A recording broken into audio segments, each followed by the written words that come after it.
Today we have a dear friend of ours, Negar Mojtahedi, a Canadian journalist and award-winning documentary filmmaker based in Vancouver. Negar's work is often focused on human rights, diaspora experiences, and issues affecting Iranians both inside Iran and around the world. Negar, thank you so much for being here with us. It's a pleasure to be here, Daniel.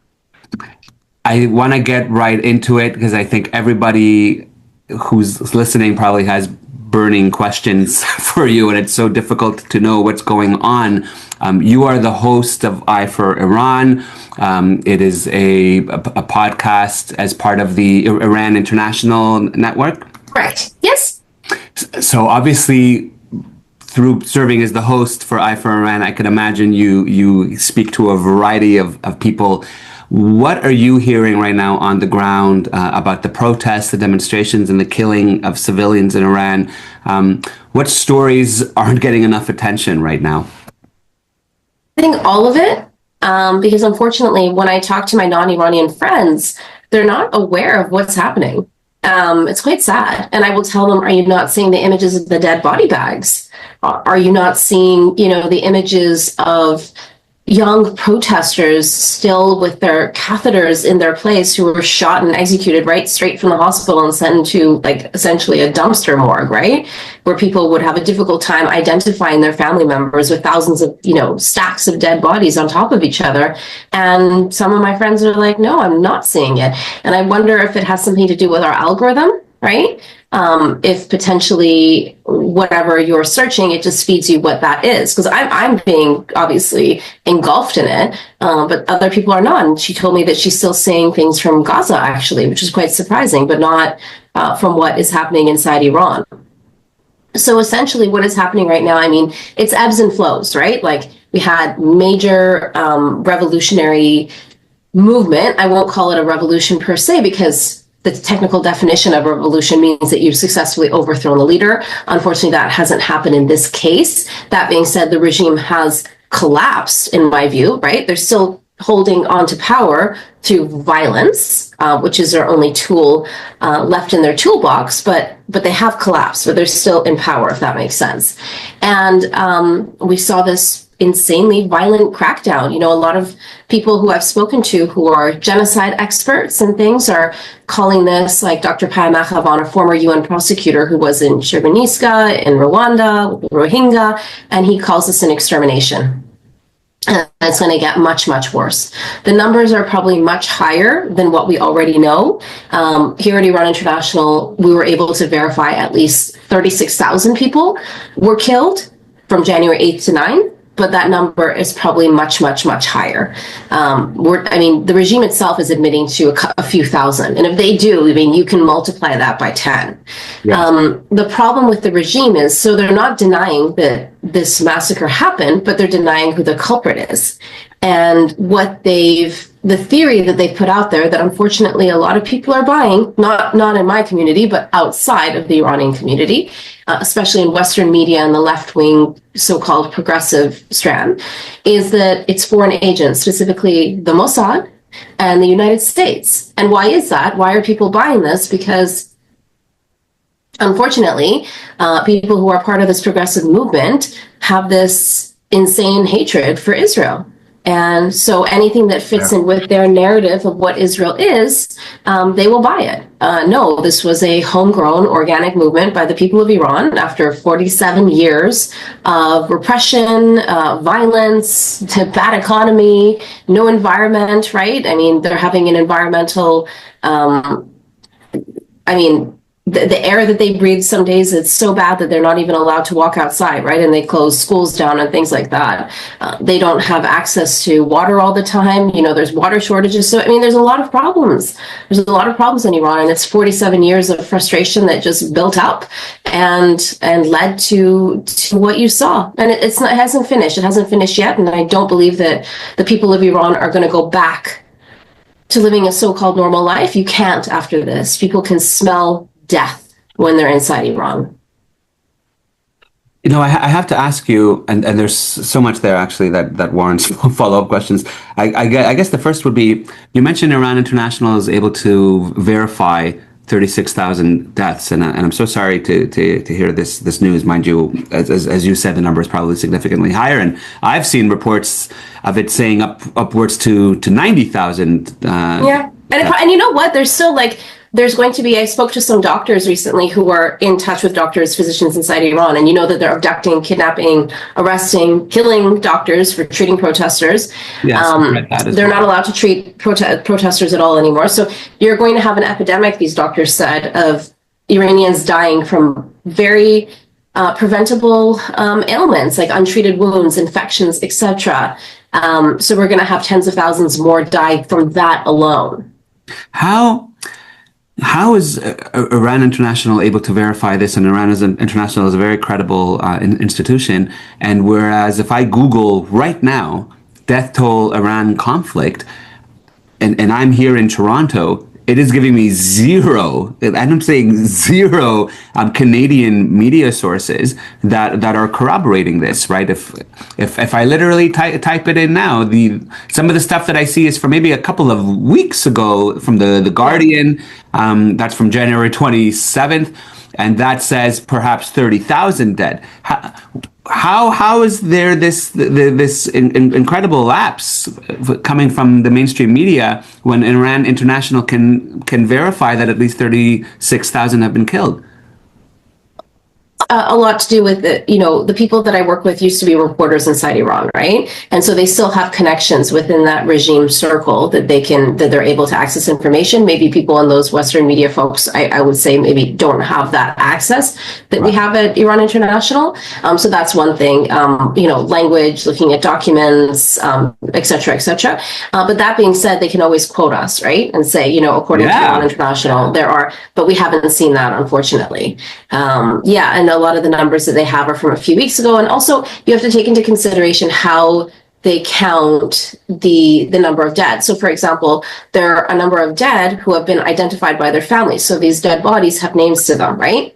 Whereas then there's tens of thousands of bodies who haven't been identified yet. So sometimes people only use verification in terms of who has a name. But those other people obviously have names too and are people. It's just that you are not able to put a name to them, but they're still dead bodies. So it depends how they factored in their count too. You mentioned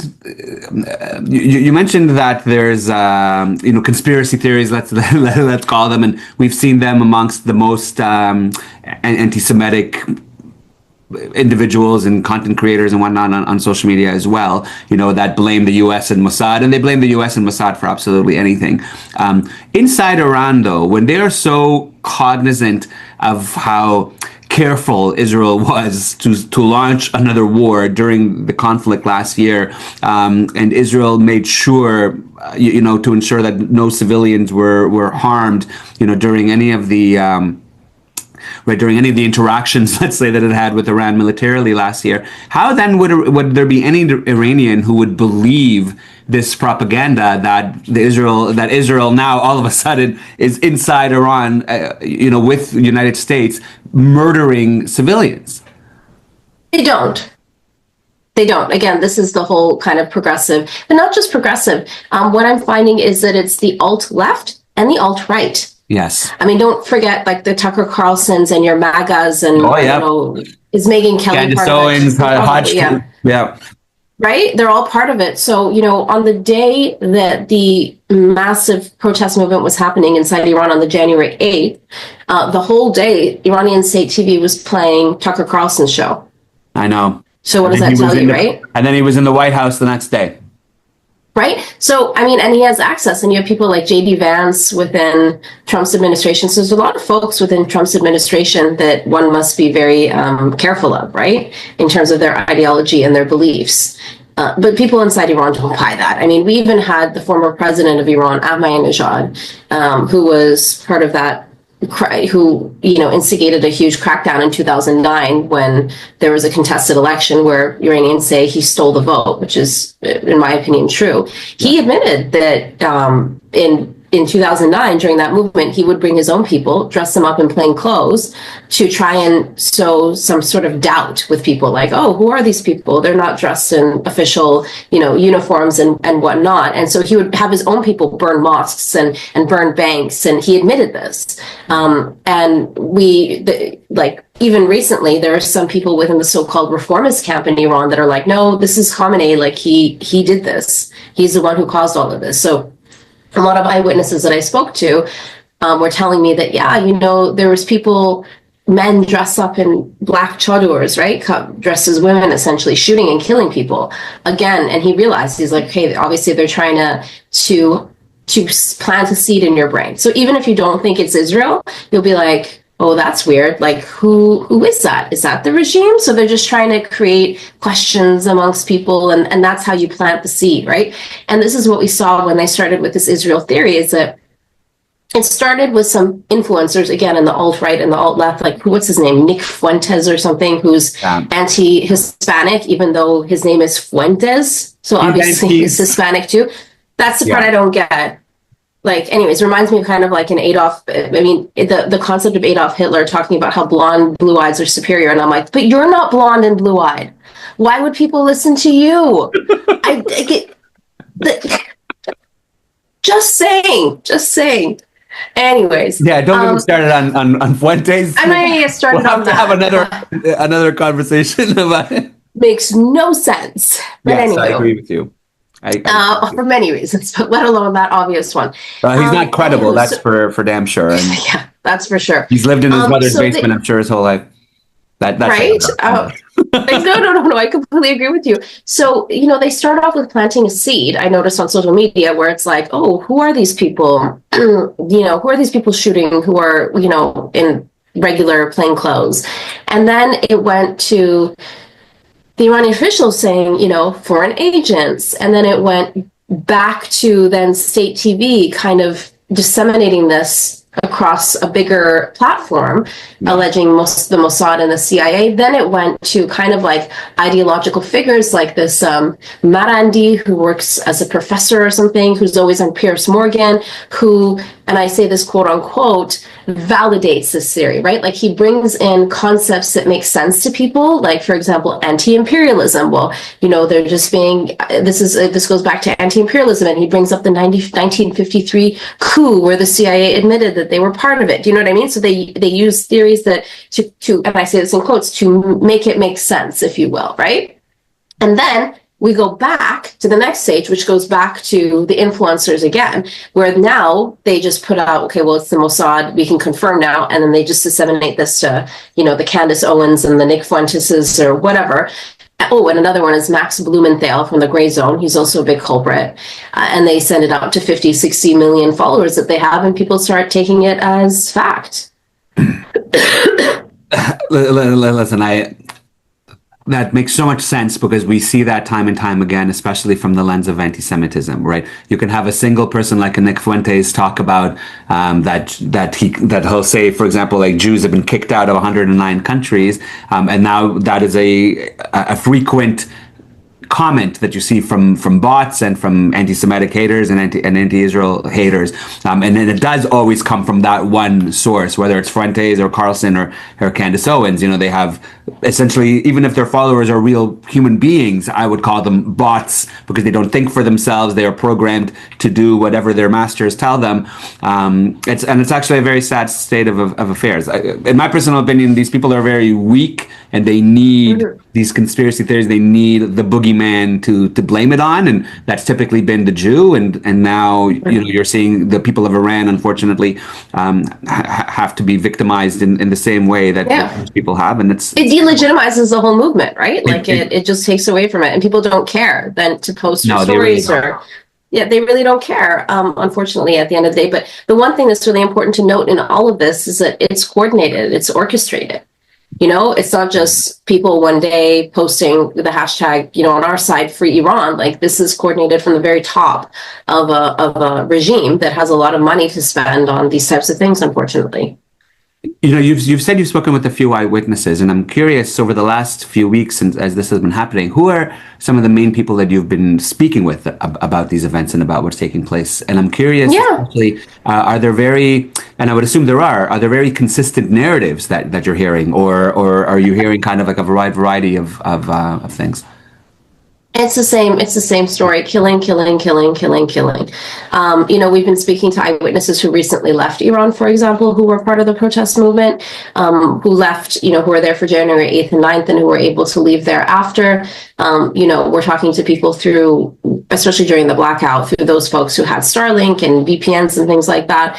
And it's the same story that they're terrified, that it's basically martial law, that you're terrified to go grocery shopping, for example, right now. Like everything's shut down at 4 o'clock.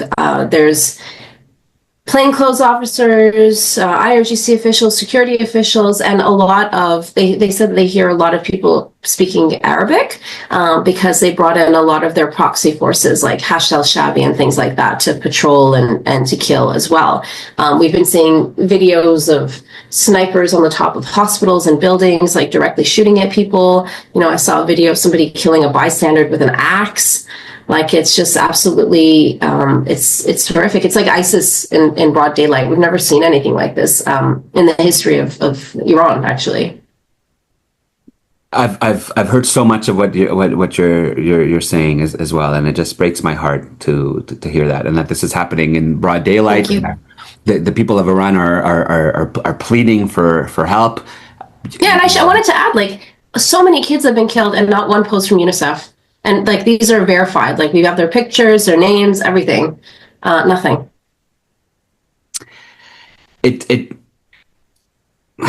just begs the question, right? We've seen how the Western world and how United Nations has responded to other conflicts where civilians have been killed, and frankly, whenever civilians are dying, it's terrible. It doesn't matter if they're Palestinians or Israelis or Nigerians or Iranians, right? And does it seem to you that there's like a conspicuous silence coming from United Nations then, since you're mentioning 100%. And other human rights organizations? Have you seen Amnesty condemning this the way you've seen them condemn other incidents? Yeah. Like what's been your take in that respect? So Amnesty only recently, and it's not the same. Like, they're not as aggressive as, I mean, there is an Amnesty Iran where they are able to focus on Iran-related issues, which is good at least, but not the same as in other conflicts. And in terms of Israel, it's interesting that in terms of the United Nations, and this is related to Israel, I should say. I'm glad you brought it up because I recently had a talk in Montreal with Jonathan Harunoff, who's the head of communications for the permanent representative at the UN for Israel, Ambassador Danny Danon. And Jonathan was like, it took 3 weeks for them to hold some sort of UN Security Council emergency meeting. And he's like, whenever there's something that happens between Israel and Gaza or whatever, or the Palestinians, within the snap of a finger, they'll have an emergency meeting, they'll have something out there. And the head UN Secretary General I think he said he didn't even make it to, it was his subordinate who came over a video conference and spoke. He wasn't even present for something of this scale and this magnitude. Again, it's not just in Iran's modern history. This is in the modern history of planet Earth, where we've seen a massacre on this scale, again, by their own government, by their own so-called government. So, there's been a lot of comparisons, for example, to October 7th, and I see it. Then I always tell people, we don't have anyone to defend us. We don't have an IDF, and this is our own government doing it. It's not an invader in any way, right? So that's what makes it even more dire, and more in dire need of help from the United Nations. But we get nothing. We really get nothing. And like I said, Johnny said it took about 3 weeks for them to even have some sort of response. That's shameful. That the UN did, you mean? Yes. So I recall that. I recall seeing when there were organizations, incredible journalists already talking about how the death toll was in the range of 60,000. That UN, I think, only then decided to make a statement saying it was between 3,000 to 5,000 or something ridiculous like that. With so many difficulties in terms of who to trust right now and who are the credible sources and who are the credible organizations, are there any that you recommend? And for individuals who are listening to this right now, are there obviously following you and following I for Iran and following Iran International is number one, I would say. But are there any journalists, organizations that you're listening to right now, that we should be following as well?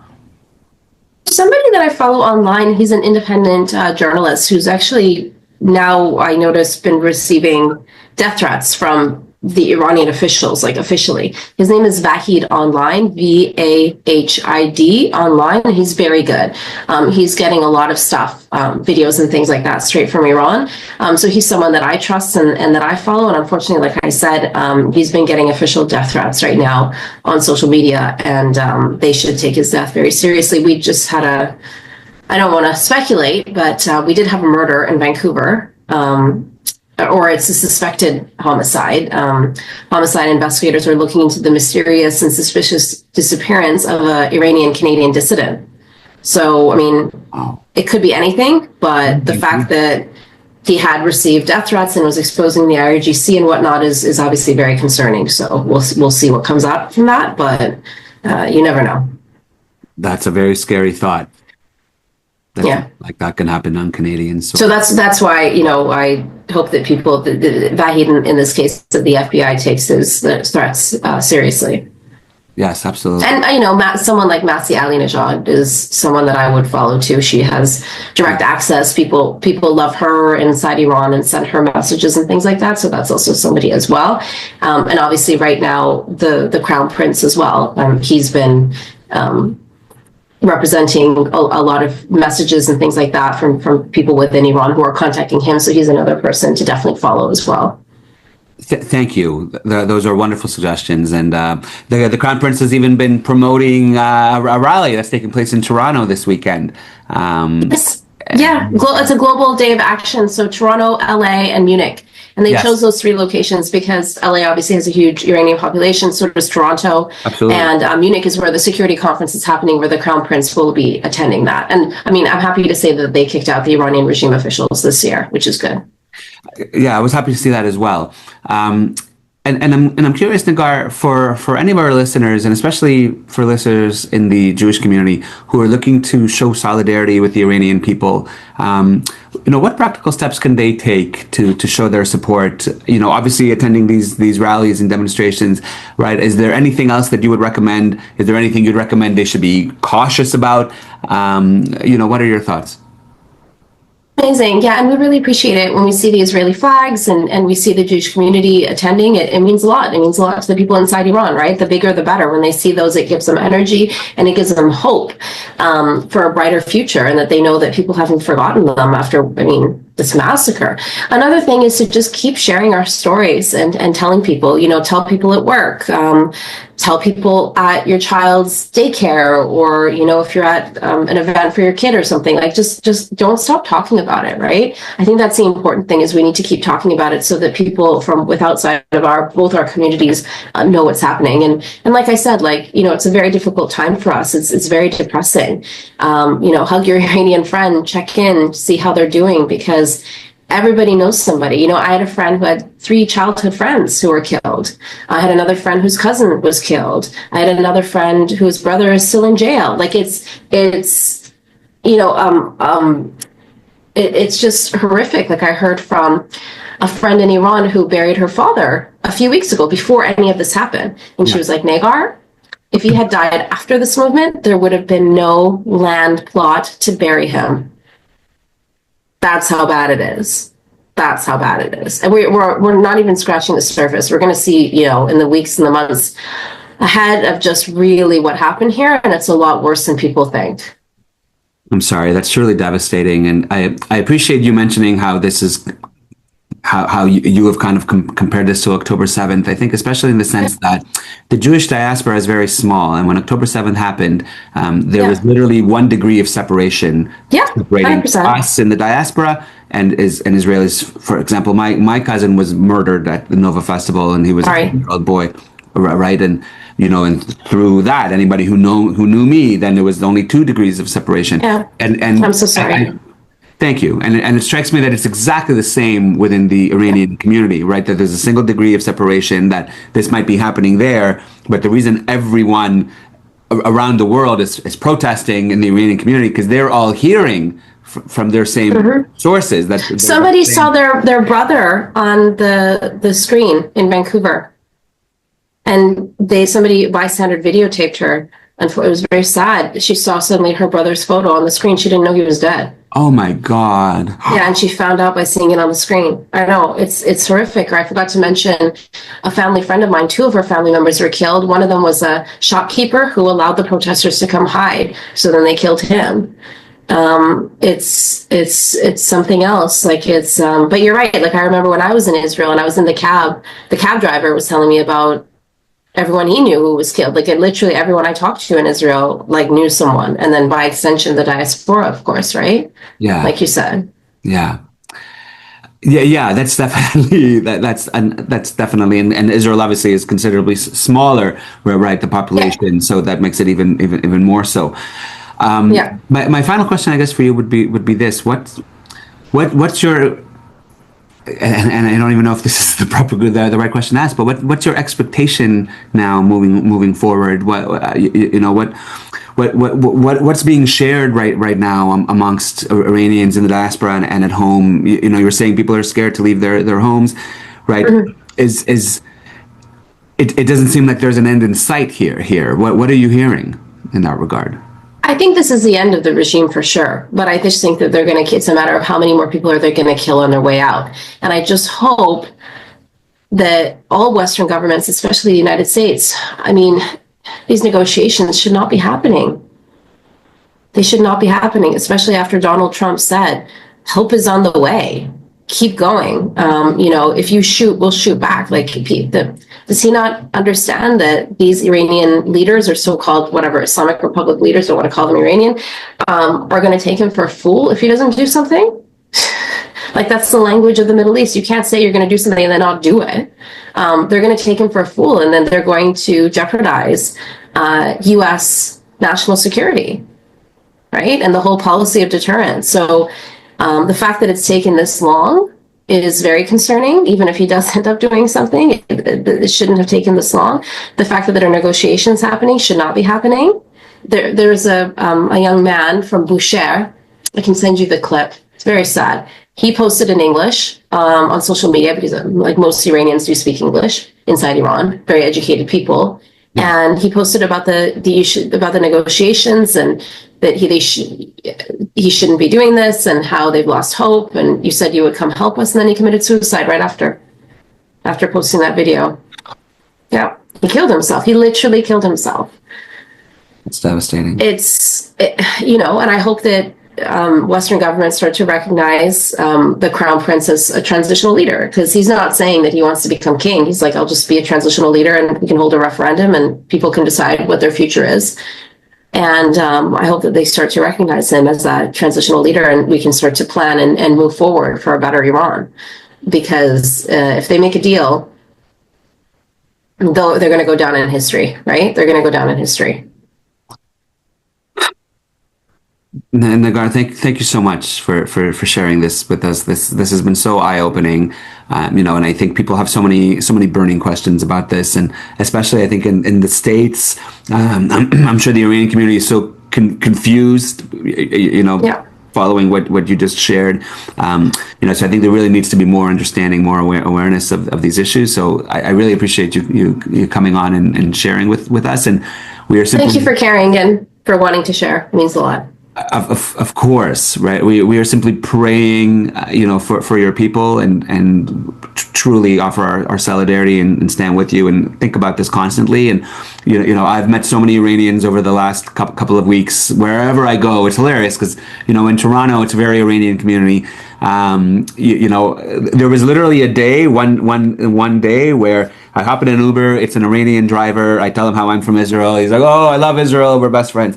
Then I get to my I had a laser eye appointment, and one of the technicians was Iranian, right? And while she's like telling me about my laser eye, because the accent's so obvious, I say to her, "I'm from Israel. I'm standing with you." She goes, "Oh, I love Israel," right? And then my son is in swimming, and it's all Iranians who run the swimming company. So I said to them, I really stand in solidarity with you. And he was so taken aback, his swim teacher, because he comes out of the pool, water coming off his head. And I right away know that all of them are Farsi or Iranian, right? And I said, he was taken aback so much that he didn't know what to say. And the next week when I come back with my son, he says, "I just wanted to say to you, last week you brought this up. I didn't know what to say because nobody had said anything, right? And I just want to thank you so much, right, for saying something because he knows we're Israeli." I try to explain to Iranians that we're Bukhari Jews are close, right? But they don't always get it. Like they know we look kind of similar, right? But they don't always get like how there's a connection.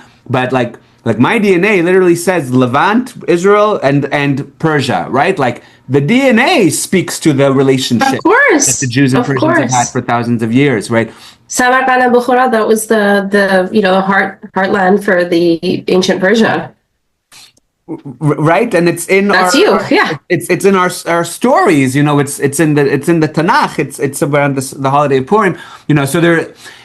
You have a friend, obviously, in us, and we've been so supportive. Likewise. And we've been so appreciative of the Iranian community standing in solidarity with us. And please, if there's anything we can do, always let us know. I appreciate you being here with us today, and we'll continue to share your stories and do whatever we can. Thank you so much. Of course, likewise. Thank you. Okay, thank you, Negar. Well, I'll talk to you soon.